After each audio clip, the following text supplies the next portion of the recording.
Elke mens beleef een of ander tyd in hulle lewe mislukking of teleurstelling. Miskien het jou huwelik misluk, miskien het jou besigheid bankrot gespeel, of dalk het een van jou kinders jou teleurgestel. Ek dink die belangrikste is om te stop, hierdie foute erken. Dalk was dit jou fout, introspeksie te doen. En dan te besef dat God het jou lief te midde van jou foute. So kom net tot stilstand. Ek dink baie belangrik is om te rou, te huil oor die foute wat jy gemaak het. Ons mag maar daaroor huil. Ons emosies is tog nie 'n ligskakelaar wat ons kan aan of afsit nie. Vat elke stukkie seer, gee dit vir die Here, werk saam met hom daardeur. Jy kan nie 'n skoon tafeldoek oor 'n klomp vuil borde en bekers gooi nie. Jy kan nie vorentoe beweeg as jy nie eers met die seer gedeel het nie.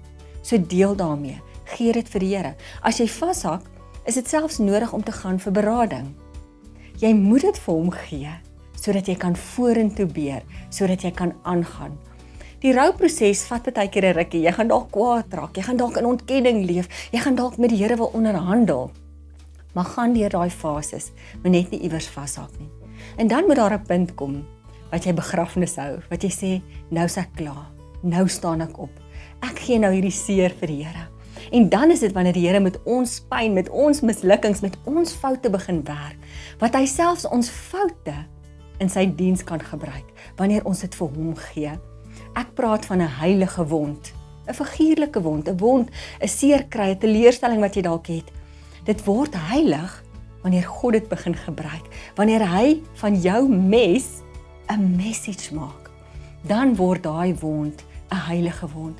So God kan enigiets omdraai en in sy diens gebruik.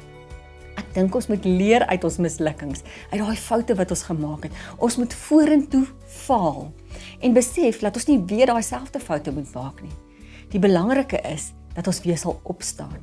In Spreuke staan daar, al val die regverdige hoeveel keer, hy staan weer op. Toe jy leer loop het jy 30, 40, 50 keer geval. Partykeer seer gekry toe jy geval het. Maar het jou ouers op 'n punt gekom wat hulle vir jou gesê het, ag toe maar altaatjie, jy hoef nie te loop nie. Nee, hulle het jou laat aanhou probeer tot jy opgestaan het, tot jy leer loop het. Interessante navorsing toon dat bekende en suksesvolle sakemanne 3.8 keer misluk het, amper 4 keer misluk het, voordat hulle uiteindelik suksesvol was. En om op te staan, jy hoef dit nie uit jou eie krag te doen nie. Vat God se hand.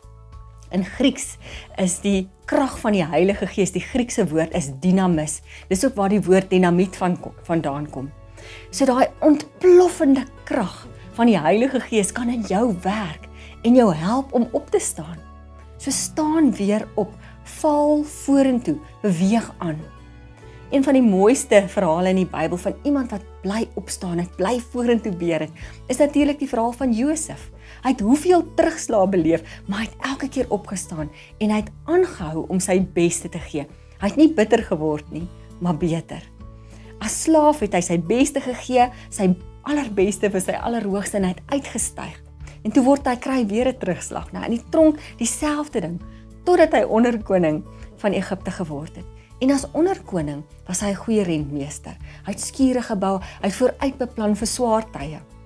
Ek glo dit is wat God ook wil hê ons moet doen. Hy het vir ons 'n verstand gegee, so ons moet dit gebruik, né? So wees 'n goeie rentmeester. Ag, ek wil jou sommer vandag bemoedig. As jy dalk 'n terugslag gehad het of mislukking of teleurstelling, vat God se hand. Gee daai seer vir hom.